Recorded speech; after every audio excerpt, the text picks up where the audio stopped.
একটা গ্রামে থাকত আরিয়ান আর নীলা।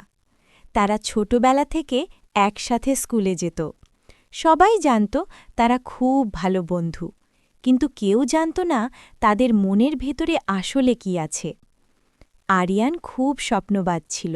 সে চাইত বড় হয়ে শহরে গিয়ে বড় কিছু করবে, আর নীলা চাইত গ্রামের স্কুলেই শিক্ষক হতে। একদিন স্কুলের শেষ দিনে আরিয়ান বলল, আমি শহরে চলে যাচ্ছি পড়াশোনা করতে। নীলা একটু চুপ করে থাকল, তারপর হাসার চেষ্টা করে বলল, ভালো কথা, তুমি বড় মানুষ হবে, আমি টিভিতে তোমাকে দেখব।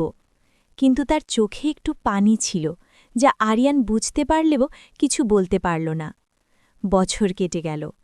আরিয়ান সত্যিই সফল হল, শহরে বড় চাকরি পেল। কিন্তু তার মনে সবসময় সেই গ্রামের কথা আর নীলার কথা ভেসে উঠত। একদিন সে হঠাৎ গ্রামে ফিরে গেল। স্কুলের সামনে গিয়ে দেখল নীলা এখন সেই স্কুলেরই শিক্ষক, বাচ্চাদের পড়াচ্ছে। ক্লাস শেষ হলে নীলা তাকে দেখে অবাক হয়ে বলল, তুমি এত বছর পরে? আরিয়ান একটু হাসল, তারপর ধীরে বলল, আমি অনেক কিছু পেয়েছি, কিন্তু একটা জিনিস সব সময় মিস করেছি। নীলা জিজ্ঞেস করল, কি? আরিয়ান বলল, তোমাকে। নীলা কিছুক্ষণ চুপ করে থাকল, তারপর হালকা হাসল। সেই দিন তারা বুঝল, কিছু ভালোবাসা সময়ের সাথে শেষ হয় না, বরং আরও গভীর হয়।